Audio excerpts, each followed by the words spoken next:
Quando falamos em biotecnologia, o que vem à sua mente? Técnicas robustas, equipamentos caros, um cientista de jaleco num laboratório de última geração? Pois saiba que a biotecnologia pode ser algo muito simples.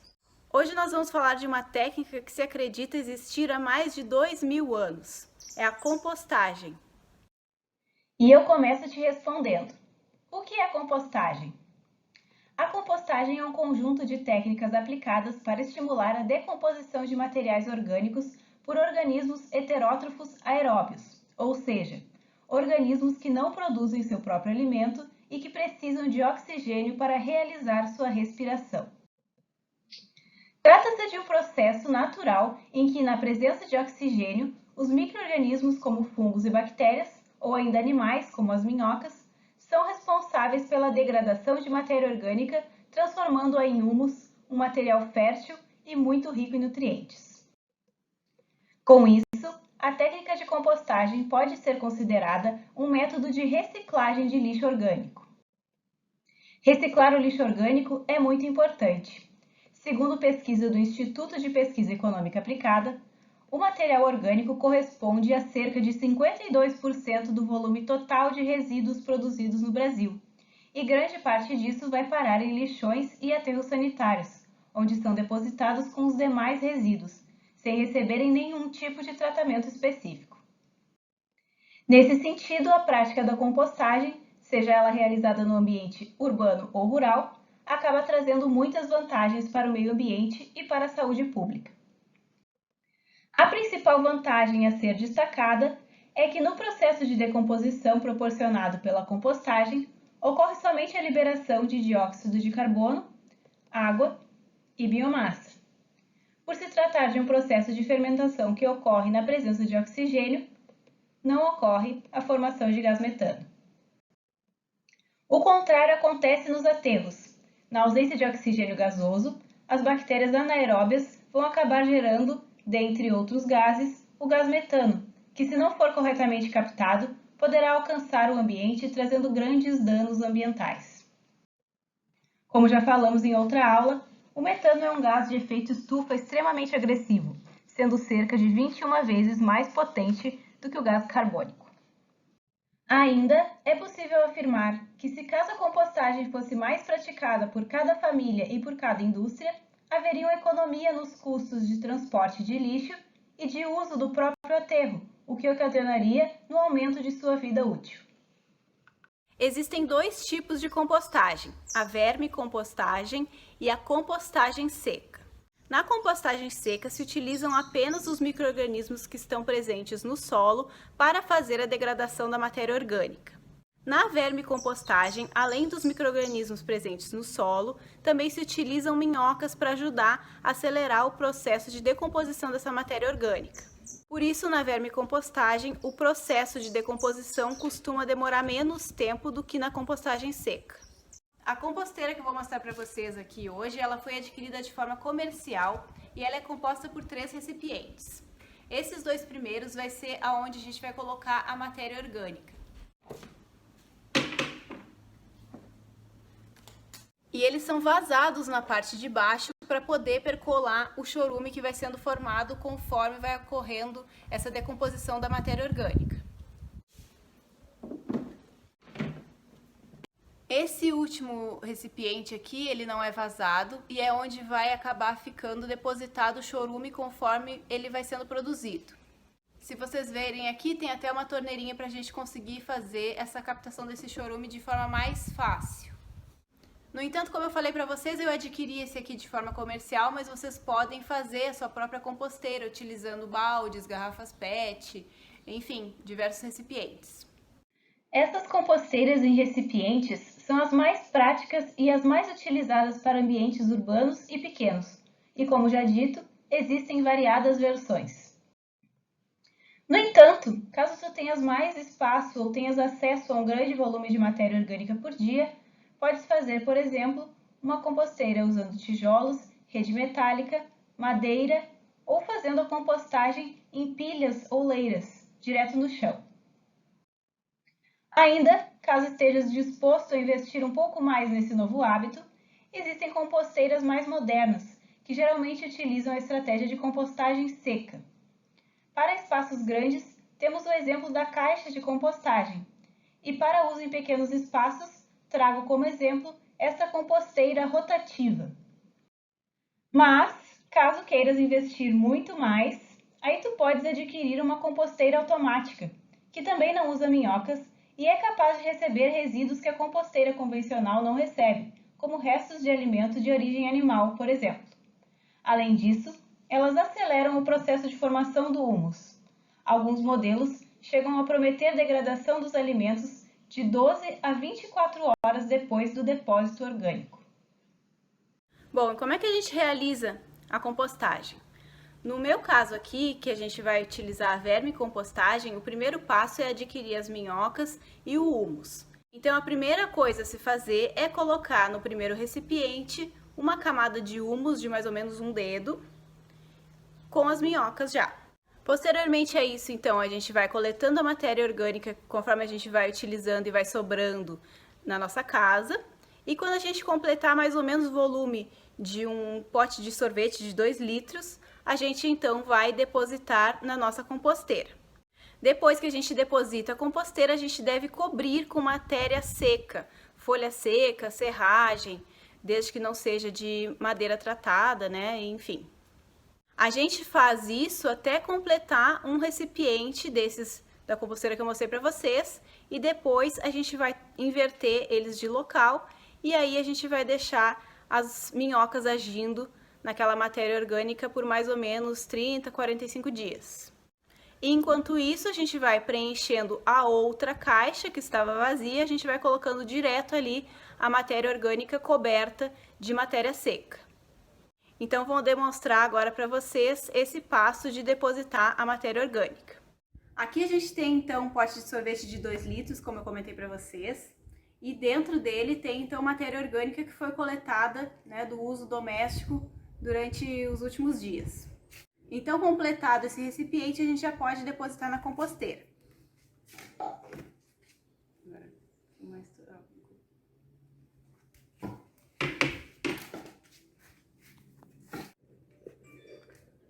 Vou colocar toda num cantinho só.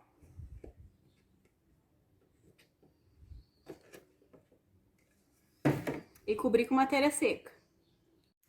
Eu vou cobrir com serragem, tá? Essa aqui é uma serragem de uma madeira que não tem nenhum tipo de tratamento, tinta, nada disso.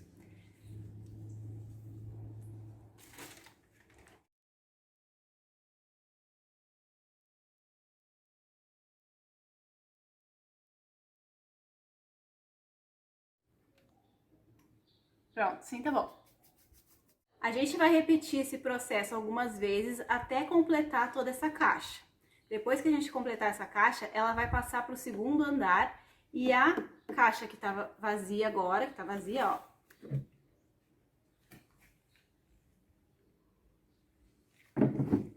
Essa caixa sobe para o andar de cima e a gente deposita somente matéria orgânica nela.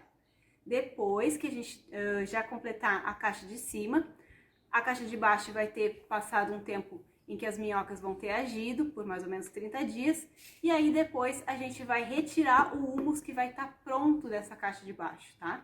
E aí a gente vai então colocar a matéria orgânica em contato com as minhocas para que elas então decomponham essa matéria orgânica recém-colocada. Caso vocês estejam curiosos, vou mostrar aqui as minhocas no humus.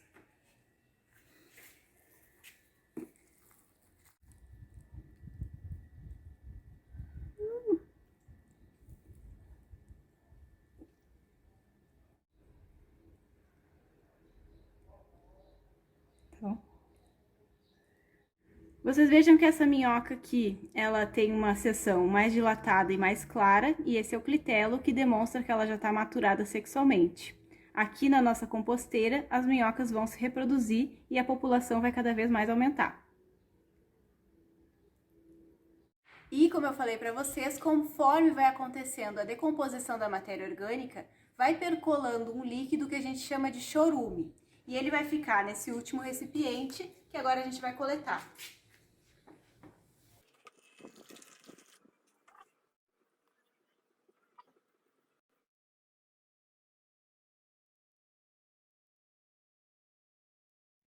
E vocês se lembram que eu falei que essas duas caixas aqui, elas são vazadas, elas têm furinhos.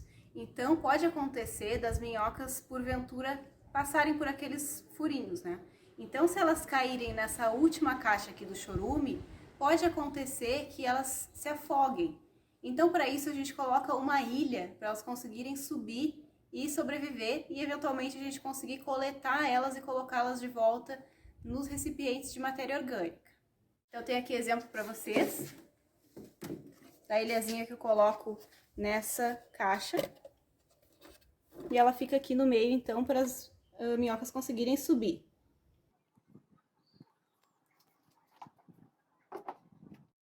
No caso da compostagem de grandes volumes, existem diferentes formas de fazer a sua manutenção. Nem sempre essas composteiras que são feitas diretamente no solo vão possibilitar a captação do chorume, e ainda, muitas delas irão necessitar o revolvimento do material para que haja entrada de oxigênio. No entanto, esses tipos de composteiras são interessantes quando se tem uma produção de grande quantidade de material orgânico por dia. E o que podemos adicionar à composteira convencional?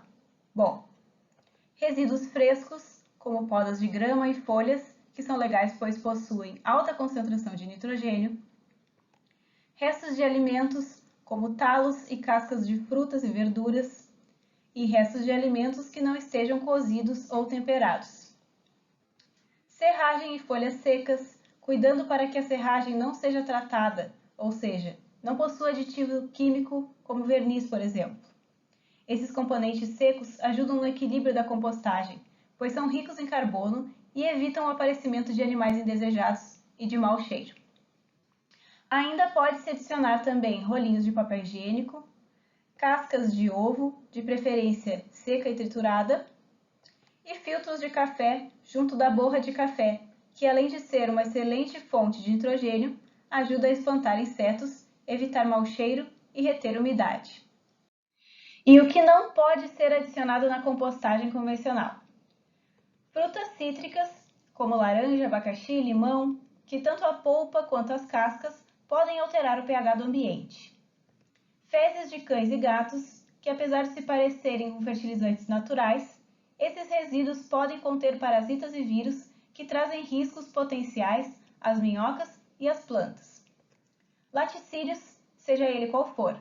Além do mau cheiro da decomposição, esta desacelera o processo, além de poder atrair organismos indesejáveis.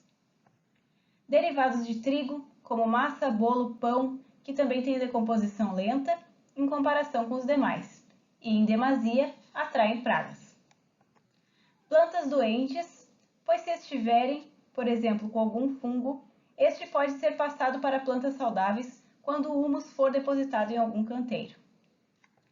Carne, pois seja ela de frango, de peixe, bovina, suína, sua adição se faz muito prejudicial para a composteira. Mais uma vez, a decomposição é demorada, causa mau cheiro e atrai animais. A maioria dos tipos de papel também não podem ser compostados, como revistas, jornais, papéis de impressão, envelopes e catálogos, pois são todos tratados com químicos pesados, geralmente branqueadores que contêm cloro e tintas que não são biodegradáveis. A reciclagem é a solução.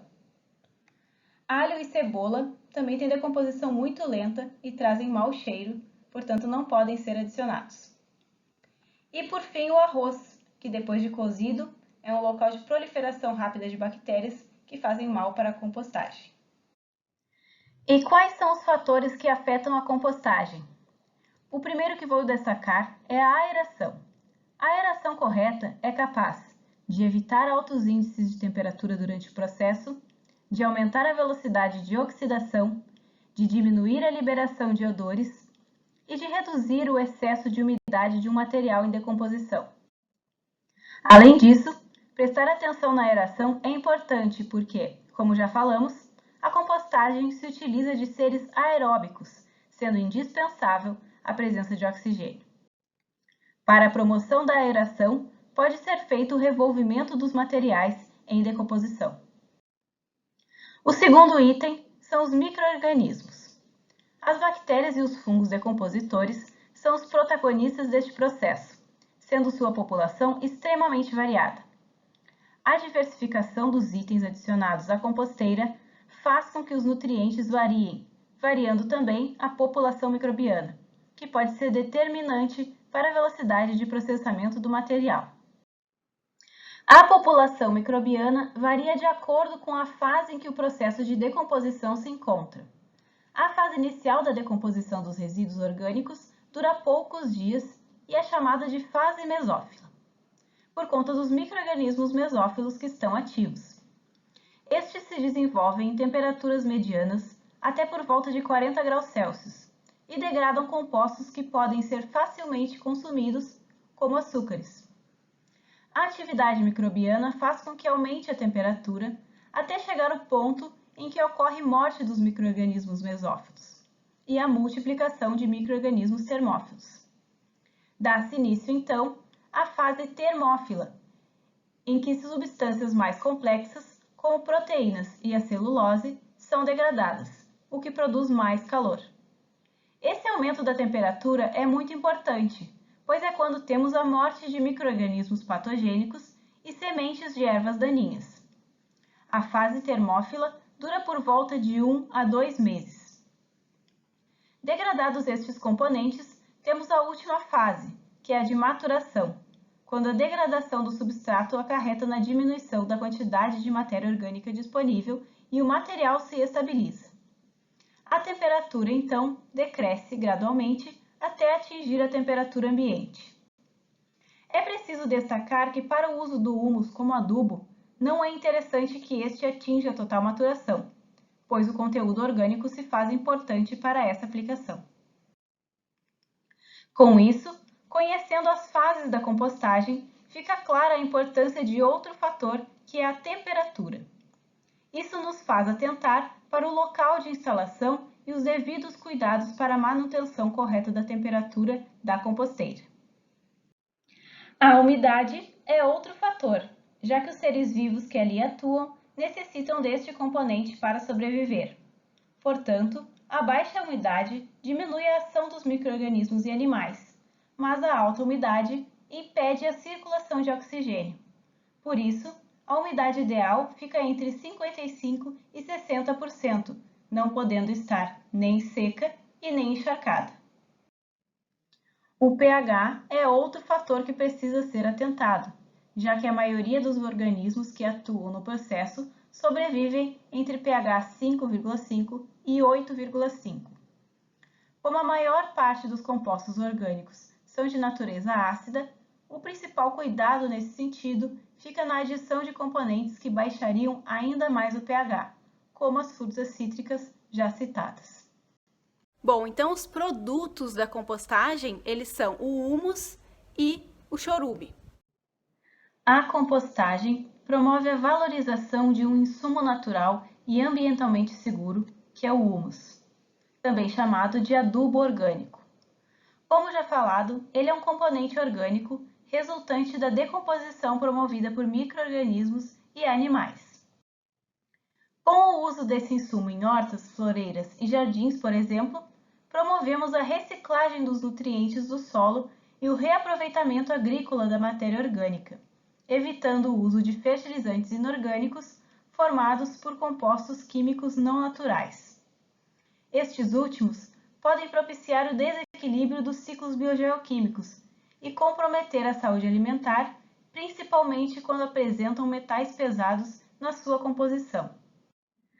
Dentre outras vantagens da utilização do humus no solo, nós temos melhora das propriedades físicas do solo, promoção da liberação lenta de nutrientes, tornando a adubação mais eficaz e duradoura, contribuição para o aumento da capacidade de tamponamento do solo, retenção da umidade do solo por mais tempo, função de reservatório fixo de nitrogênio, que é fundamental para manter a fertilidade do solo, impedimento da compactação de solos argilosos, promovendo a agregação de solos arenosos, função como um adubo foliar suave, quando diluído em água, além de contribuir na prevenção de várias pragas agrícolas.